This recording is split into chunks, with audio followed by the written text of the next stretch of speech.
Tonight we have new information for you about that plane crash in Lefthand Canyon outside Boulder on Sunday.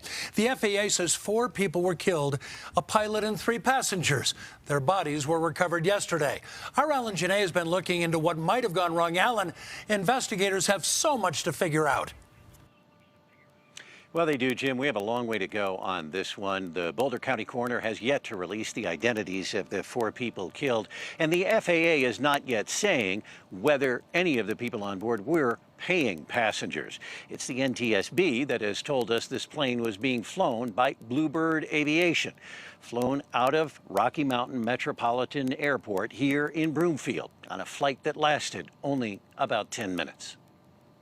In a burn scar along the steep slopes of Lefthand Canyon, the scene of the crash.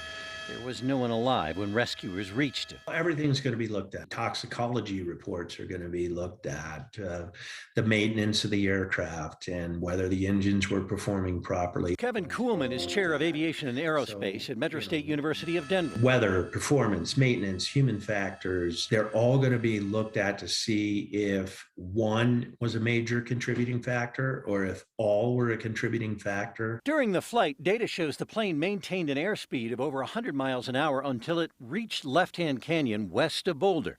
Then, as it turned left, the plane lost speed, down to a little over 70 miles an hour, then lost altitude and turned back right before impact. Bluebird Aviation did sightseeing tours. State documents were filed by Benjamin Thompson, the name of a pilot who was pictured on the company's website.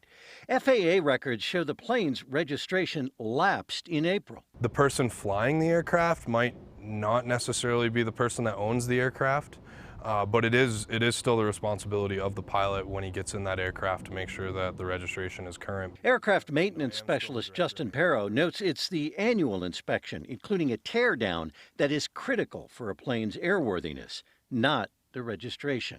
That has no bearing necessarily on the fitness of the aircraft. No, that's completely separate. Now, aircraft registrations, like car registrations, are not dependent upon the condition of the aircraft, and they are not checked by the tower before departure. The FAA tells me it will be part of the investigation as to whether or not the registration was truly in effect or not. As for the plane, it may or may not be the problem. A Cessna Skymaster twin engine, one that Perro described as a very capable aircraft when it's in good shape. In Broomfield, I'm Alan Janae, covering Colorado First.